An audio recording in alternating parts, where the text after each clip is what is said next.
pretty much you can find me at AmandalaArt.coach. That's my Facebook, Instagram, and even my website, AmandalaArt.coach. Pretty easy. Who am I? That's a good question because I'm still figuring myself out. However, I will say that my divorce definitely helped me to figure myself out in my entirety. As far as professionally, I call myself an empowerment coach. So what I do is help people connect the dots between holistic health and spiritual wellness. And that encompasses a whole variety of things. But that is also thank you to the big D. So even though it's super hard, traumatic, like I have so many things to be grateful for from it, which is why I am finally able to talk about it. So take us through the beginning. How long were you married, and what led you to ultimately say, hey, I think I need to start thinking of something else and go and take my life in a different direction? So my story is kind of fun because I don't do anything like regular, right? I I knew this dude back in high school because he dated my best friend at the time, and I absolutely hated his guts, right?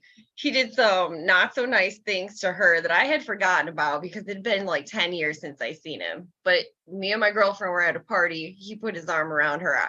I got super jealous, but I didn't know myself. I was a completely different person than I am right now. Um, yeah, I got jealous, took that as feelings for him, like, ooh, oh my God, okay, blah, blah, blah. So when he started paying me attention, I was like, all right, this is cool. Long story long, he had a phenomenal way with words. And I almost feel like I was tricked into getting married, quote unquote, because he used to tell me all the time, like, yeah, I'm going to marry you. And eventually I said, I still want to hear the words. And he's like, what words? So I was like, the words. He's like, what are you talking about? So I said, will you marry me? And then he said yes. So that was our engagement. That's what he started telling everybody. And I just kind of rolled with it because I didn't have like self-confidence, right? So that's how I got engaged. How I got married, woo woo. I called it the end of my life because I was not in a good place mentally or emotionally. Financially was just a joke and a half, but I called it the end of my life. So we decided to get married on Friday the 13th. I decided to get a custom dress because I'm a massage therapist at this point in my life. I could barter for anything and everything. So I got my wedding dress for $80, custom made. It was like completely hideous, but I got it made black because I was getting married Friday the 13th. It was the end of my life. So it all made sense. There were so many things that went wrong. Me and the dude, we did not get along. However, I kept hearing, just wait, marriage changes everything, right? And I'm like, okay, thinking to myself after all of these little events that just were completely crazy beforehand, this has got to change for the better after I walk down that aisle. So fast forward, we're at, oh my gosh, destination wedding. I'm 45 minutes late to my old wedding because I didn't XYZ plan traffic, yada, yada. So I show up and both my parents are walking me down the aisle. I turn like flush red. My heart starts beating out of my chest. I'm like, I can't do this. They're like kind of dragging me. My voice during like everything was just cracking. I'm like, I can't do this. This is insane. I didn't believe in signs. I didn't believe in anything like afterlife. No, whatever happens on this planet in this life, that's it. Like when we die, it's just like we're sleeping, nothing, silence, right? Yeah. So I said multiple times, if I believed in signs, I should not be doing this. We lost the marriage license. It got lost somewhere in Louisiana. It got lost again somewhere in Illinois. And then the witness signed on the wrong line. So we went through 3 different marriage licenses before we actually officially got married, at least legally speaking. So there was a whole just bunch of different things. And well, things got different, but they got worse. I didn't know what the definition or even what a narcissist was. I didn't know what an empath was. And if you don't know, the empath narcissist relationship is one that just intertwines so good. It's a back and forth kind of play, but they know how to use your words against you and twist like your deepest, darkest fears and even the littlest things. I call them big babies. I'm like, dang, you're like my sister. You're like my mother. So I was married to my mother. And I'm like, oh, this is fine. I don't even have a relationship with this woman. I only invited her to my own wedding because I had to, right? Like, it's kind of the thing you're supposed to do.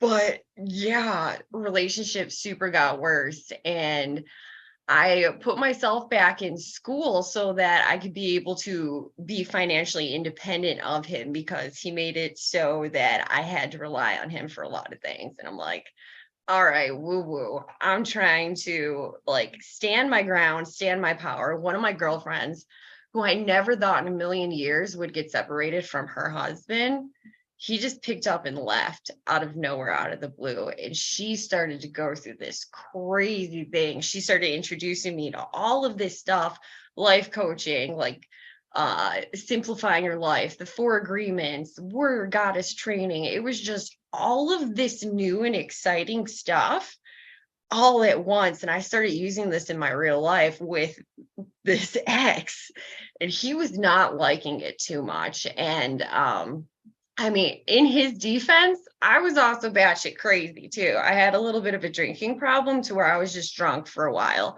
That was my standard. I was trying to like get off of it. And honestly, it's one of the best things that I've done. It's just like ridding alcohol.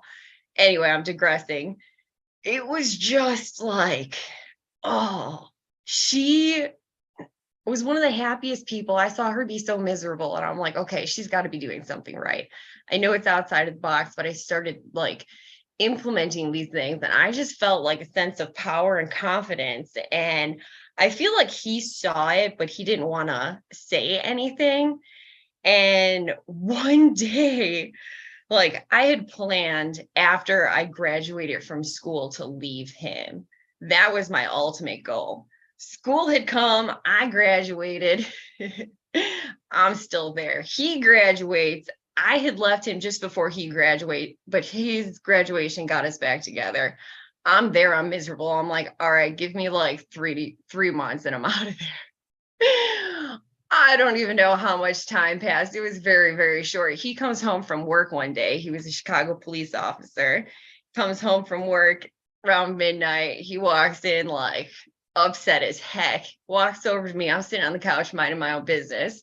He unplugs my phone from the phone charger, and I look at him and I'm like, you know, you're disrespecting me. And he just kind of looked dumbfounded. And I'm like, yeah, obviously you're showing me that your stuff is so much better than mine, and mine is just completely irrelevant, that you don't even have to ask if I'm using this. You just assume all of this. And he got frustrated, unplugged the phone charger, left the room, came back, sit down on the couch, and then takes his duty weapon, points it at me, right flat out. And yeah, I could still see it. It was so terrifying. I asked him to put it down, and instead I heard a click. And in that moment, like my life completely changed. I didn't know what was happening. All I knew is I was scared, and I reevaluated my life, and I saw every single little thing that I did wrong, quote unquote, to get me in this position. I was really shocked that it wasn't anything big. It was all the little things that I just kind of brushed off. And I'm like, crap, I deserve this right now. I deserve to be with this man who, in my eyes, just tried to kill me. So I packed my bags and I left him. Like it was a no-brainer. So I'm like, crap, I have to move back home with my narcissistic mom. Woo woo. I had 2 bangles at the time.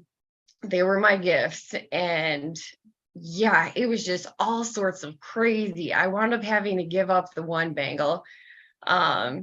bless his soul, but he was awesome. I have every faith that my ex is getting the karma he deserves because he got Mr. Miyagi, bless his little soul. Because Mr. Miyagi, I witnessed this in the middle of the night. Me and my ex were sleeping. Mr. Miyagi, just for no reason, up and pees on his pillow while my ex is sleeping. That's how we woke up. That's why I was kind of okay to part with him in the very, very end, but it was like one of the roughest things I ever do. I'm like, I'm parting with a cat. This is crazy. However, oh, anyway, the happily divorced part comes in where at the end of the day, I feel like I was with one of the worst people on the face of the planet and I deserved it. So, how do I deserve better? So, I started looking at myself and I too found my mother who's a narcissist. So, I started doing all those little tweaks. I started implementing all of the things that my girlfriend was telling me. I started doing life coaching and everything just started falling into place. And I'm like, holy cow, this is much easier than I thought. This isn't so scary. Then it also like got me face to face with I come from trauma, I come from poverty. I'm scared of success. I'm scared of freedom. I'm scared of stability because what happens when everything goes right? Like where I come from, something's obviously going to go real bad, real quick, real soon. But And let me stop you there and ask you, yeah, when you started to evaluate that marriage and then you started to see all these things go kind of left, as they say, and then you started to realize, hey, there's a lot of craziness that's going on right here, right? And you're looking around, you're like, I was poor. I felt like I was kind of tricked into this marriage. I'm trying to figure out why I'm still with this person, and my emotions are confusing because this man was once with my friend, and that's like a big no-no for girls, right? Especially as well as boys. And then it's like, I wonder if what I'm feeling is actually a different type of emotion than it actually is. So did you ever have that type of conversation with yourself where you're like, you know what, Amanda? What you're actually feeling is not real. And you're just projecting onto this and you're making this person to be better than what they actually are. yeah. And that's a really tough conversation to have. But that's also how I saw my mother and myself too. And I just want to throw out there that I don't talk to that girlfriend anymore, which is like, oh, I know it's a big no no. Absolutely. However, if there wasn't all this time, anyway, um yeah, asking myself that is just is super hard because you have to admit like some things that you don't necessarily want to, and a lot of the times the other person that we're in a relationship with is just a mirror for ourselves. So it wasn't all just him either. It was the parts of me that I would consider the worst. And it was also how I was projecting that out too. There was a certain level of insanity where I kept doing the same thing and expecting different results. That's when I started doing some of the stuff that I had been learning in the life coaching and the other, like, I guess, books that I was reading. I started trying new things to get out of that pattern to see what would work and, observing, yada, yada. And yeah, reevaluation has to come a lot with that, especially when it's not working. It's like, okay, am I insane? And not too many people I knew at that time were into the new lifestyle that I was developing. So it was mostly just me and my girlfriend. And I'm like, are you sure we're the only two? And then, there's our not therapist coach lady, like, oh, there's got to be others out there. Of course there are, but when you're starting off, it's lonely. Do you have an example of some of the behaviors that you saw being changed as you started to realize, hey, this coaching, this mentoring, this empowerment is making me feel better and I don't want to be that Amanda anymore? Yeah, so reading and recognizing more when I'm quote unquote getting played, when I'm falling into like a word trap, because he was king at manipulating my words against me. And the best way I could describe him is he's the kind of person that would make me trip and then show off that he caught me. There's no reason for it. So he would take my words and switch them around. So, for instance, I've never gotten along with my family. So I said that I wished my sister would just up and leave. He went and took it to my mother, like, Amanda said you should go and kick, your sister out, like get her out of here. It's just too much, yada yada. I'm like, whoa, hold on. So initially when I hear that, like the old me would have like completely blown up, like, insert, a whole bunch of like wannabe hood, like, dropping F-bombs and stuff just to show intensity. But obviously that didn't work. That is something that a narcissist absolutely loves. They play on emotions, they play on making you crazy. So instead it's like, oh, really, did I say that? Like questioning what it is that he said, especially when I know it's not true, and being able to quote it back definitely helps, because with narcissists you have to have proof of everything. That definitely helped. And that it takes a lot of courage and a lot of guts to just stand up and speak your truth, especially when you don't really have a voice or know who you are, like come from confidence in the slightest. Like just saying no when you want to sometimes is really rough, yet alone questioning somebody who thinks that they have authority over you and you know it, but like you can't verbalize that and nobody else can kind of see it. But yeah, just switching them out of their dominating state of mind definitely helps to throw them off their beat, and then it kind of gives you a one up too. I know for me, sometimes I look back on some of the relationships I had and I had to figure out how I'm going to let the person know that I don't like what they're doing and how it impacts me. And I definitely don't like the behavior or the person that the necessarily is showing me. And one thing that I wanted to share with you was that I had to be comfortable telling someone no, meaning that I'm not going to give you access to myself, either emotionally, physically, spiritually at this moment, because some of the things that you're doing is hurting me.